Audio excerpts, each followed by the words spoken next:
Hi students, कैसे हैं सभी बच्चे। उम्मीद करता हूँ सभी बढ़िया होंगे।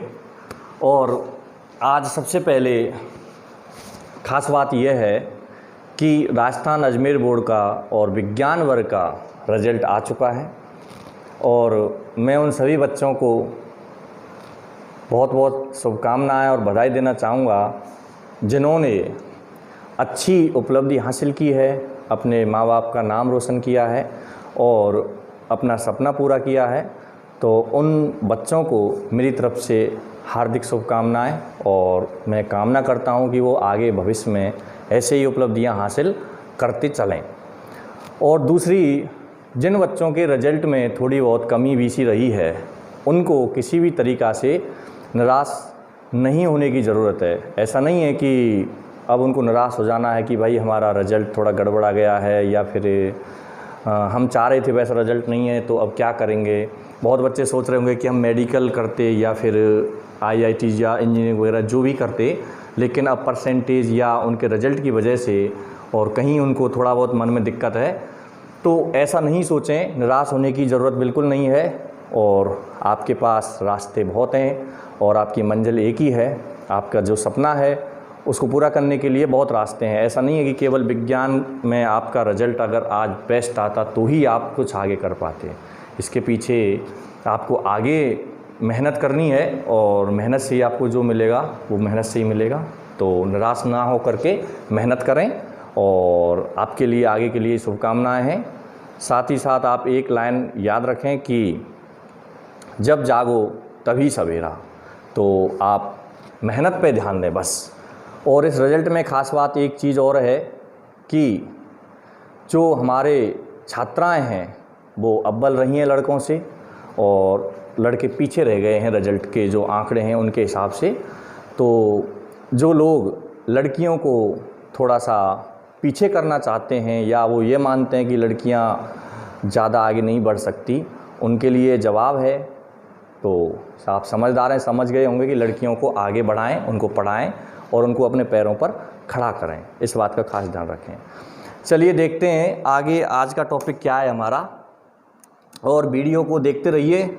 और मेरा उद्देश्य है कि लॉकडाउन की वजह से जो आपकी पढ़ाई प्रभावित हो रही है तो वो आप थोड़ा बहुत कंटिन्यू रखें और अगर आप वीडियो ध्यान से देखेंगे तो आपको कुछ ना कुछ मिलेगा। क्योंकि मैं जो ये वीडियो रिकॉर्ड कर रहा हूँ आपके लिए वो आपके लेवल को ध्यान में रखते हुए कर रहा हूँ, क्योंकि आप जो स्कूलिंग वाले बच्चे हैं, इसलिए मैं NCERT के सिलेबस को ध्यान में रखते हुए साथ ही साथ आपके स्टैंडर्ड को ध्यान में रखते हुए ही मैं आपको यहाँ पर पढ़ाता हूँ। अगर आपको कहीं कोई दिक्कत आए तो आप पूछ लिया करें, व्हाट्सएप के ज़रिए, कॉलिंग के ज़रिए, कैसे भी। आज देखते हैं हम राजनीति विज्ञान का, और ये कक्षा क्लास 12th का चैप्टर है मूल कर्तव्य।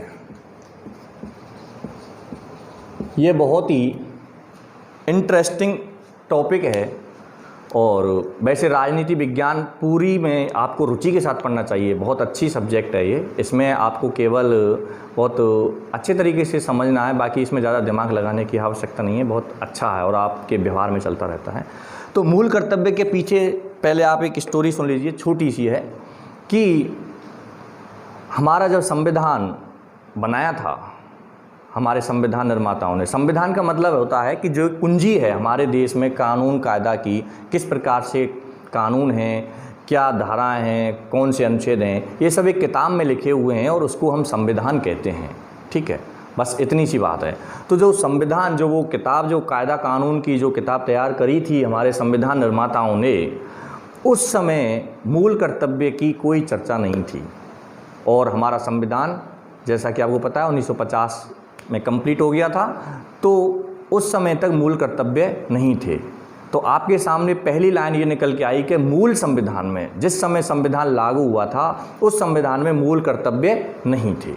अब मूल कर्तव्य की बात कैसे आई कि 1975 में जब कांग्रेस की सरकार थी तो उस समय सरकार को ऐसा लगा कि जनता के पास मूल अधिकार तो हैं लेकिन उनके पास मूल कर्तव्य भी होने चाहिए।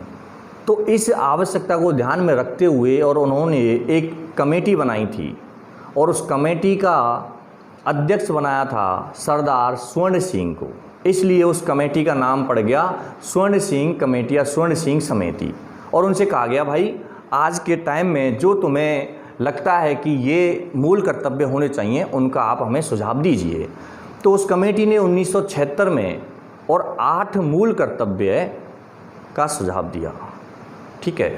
लेकिन सरकार ने उन 8 मूल कर्तव्यों में भी कुछ संशोधन करते हुए और 2 और मिलाकर के 10 मूल कर्तव्य मान लिए कि भाई हम 10 मूल कर्तव्य लागू कर देते हैं, ठीक है।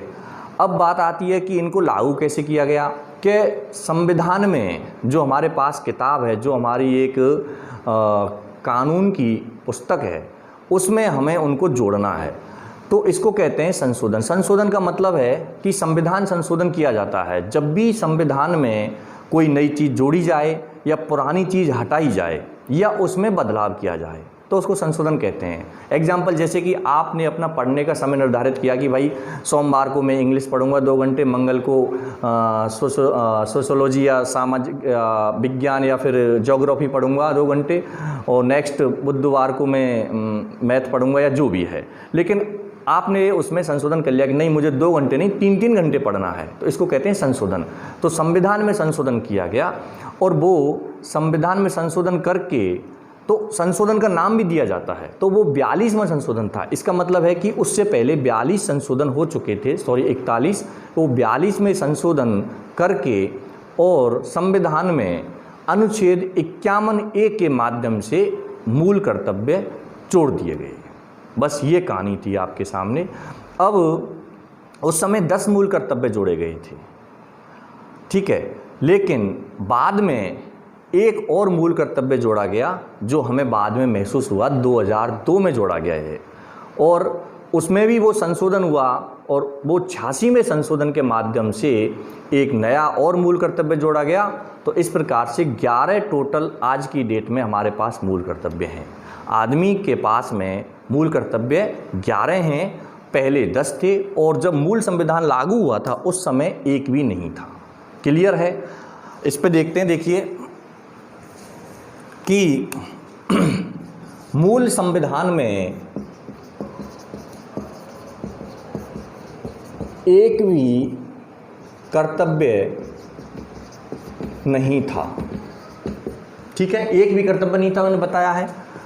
1976 में एक कमेटी बनाई थी, मैंने अभी बताया स्वर्ण सिंह समिति, स्वर्ण सिंह समिति बनाई थी, ठीक है। यहां तक कोई दिक्कत नहीं है। इसने सुझाव दिया और इसके सुझाव पर 10 मूल कर्तव्य माने गए, ठीक है।